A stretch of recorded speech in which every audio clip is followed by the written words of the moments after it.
Bonjour à tous. Ce petit film ce matin, donc jeudi 19 mars, pour faire le point de la situation avec vous. Situation qui est assez abracadabrantesque. On marche sur la tête dans ce pays. On marche sur la tête parce que, comme vous le savez, vous avez vu la presse, regarder la télé ces jours-ci. L'État nous dit que les entreprises du BTP n'ont pas de raison de s'arrêter leur activité, n'étaient pas légitimes à s'arrêter et que le chômage partiel n'est pas justifié. Donc aujourd'hui, nous sommes dans une vraie bataille avec les pouvoirs publics. On a parlé de guerre au virus, mais dans la guerre, il y a des batailles.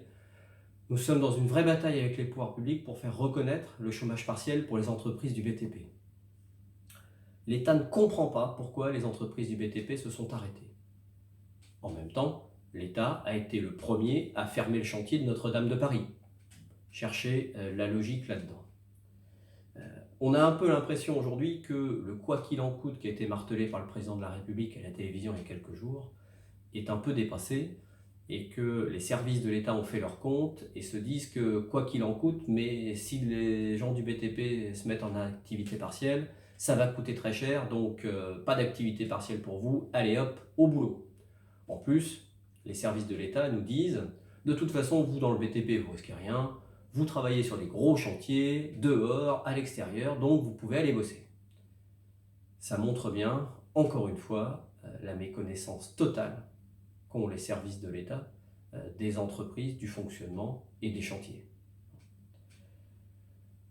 Vous pourrez trouver dans le mail qu'on vous a envoyé un raccourci qui vous emmènera sur le site de BFM TV qui relate l'interview de Jacques Chanu, le président national de la FFB, hier soir, qui explique bien la situation et qui explique le coup de gueule de la profession.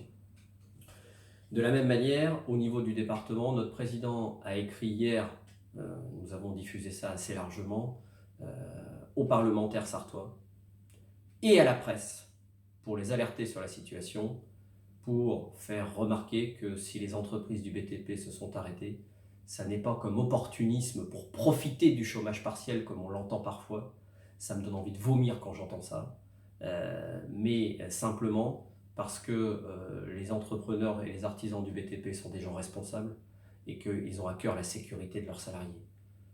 En outre, travailler en ce moment, c'est bien joli, mais avec quelle sécurité, quels moyens de protection, avec quels matériaux, puisque vous êtes nombreux à nous dire que la plupart de vos fournisseurs et de vos distributeurs sont fermés. J'ai eu hier une discussion complètement surréaliste avec le directeur du travail de notre département qui nous expliquait que lui-même ne comprenait pas pourquoi les entreprises se sont arrêtées. C'est moi qui ai été obligé de lui rappeler que ces services qui sont sur notre dos à longueur d'année pour nous faire respecter les règles de sécurité élémentaires sur les chantiers, et ils ont raison, ils sont dans leur rôle. Mais c'est quand même incompréhensible que la direction du travail qui est chargée de la sécurité ne comprenne pas aujourd'hui que les entreprises se sont arrêtées justement par sécurité et pour protéger leurs compagnons. Nous avons été quand même assommés de communication par les pouvoirs publics nous disant qu'il ne faut surtout pas se déplacer pour ne pas propager le virus, sauf urgence. Il y a des contrôles de police un petit peu partout qui, dès que vous faites un pas dehors ou dès que vous êtes en voiture, vous demandent pourquoi vous sortez.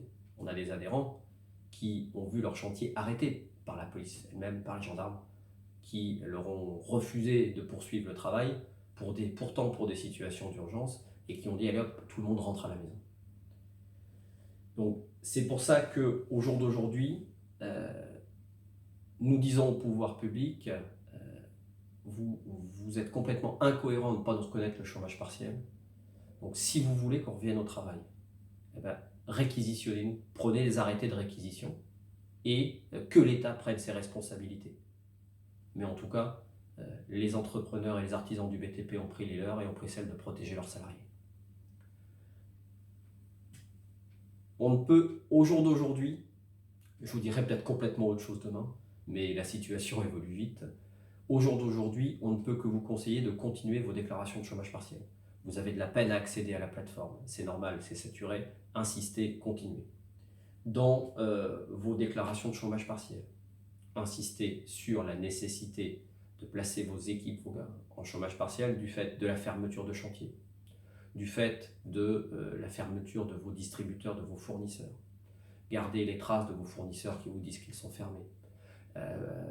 Insistez dans vos déclarations de chômage partiel sur le fait que vos clients particuliers ne veulent pas vous voir chez eux en ce moment. Bah oui, évidemment, ça fait rêver tout le monde d'accueillir une équipe qui vient travailler dans la maison alors qu'on est confiné et qu'on essaye de ne pas attraper le virus. Non.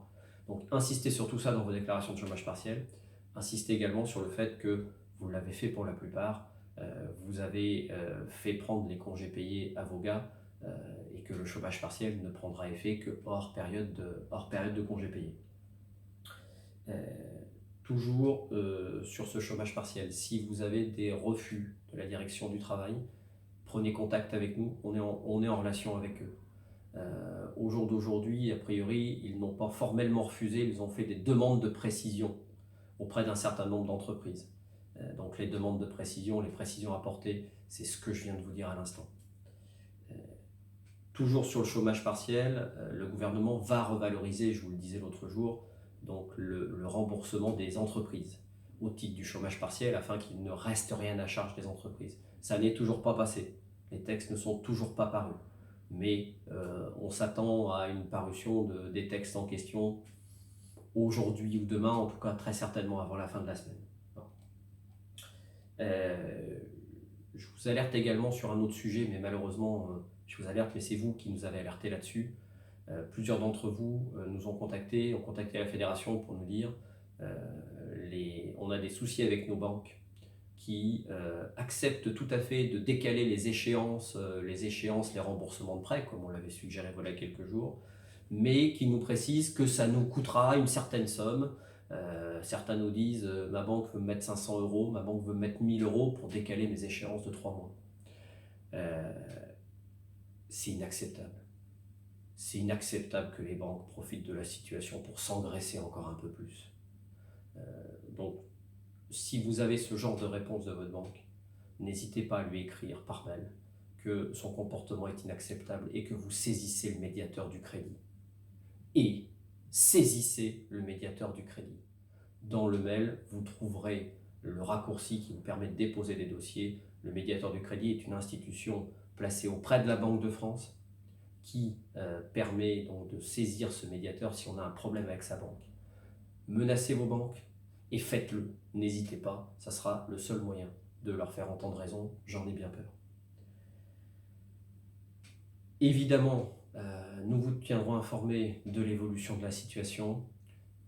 Je suis désolé, on n'arrive pas à vous répondre à tous en ce moment, au téléphone ou par mail, parce qu'on est évidemment, compte tenu de la situation, vous êtes nombreux à nous appeler, on est saturé. Dans le mail qu'on vous envoie là, vous allez trouver un deuxième numéro de téléphone pour nous appeler. On s'est débrouillé pour ouvrir une deuxième ligne, donc vous pourrez nous contacter sur le numéro de la Fédé ou sur le numéro de portable que je vais vous donner. Évidemment, on reste à votre écoute. Tenez bon, bon courage à tous et à très bientôt.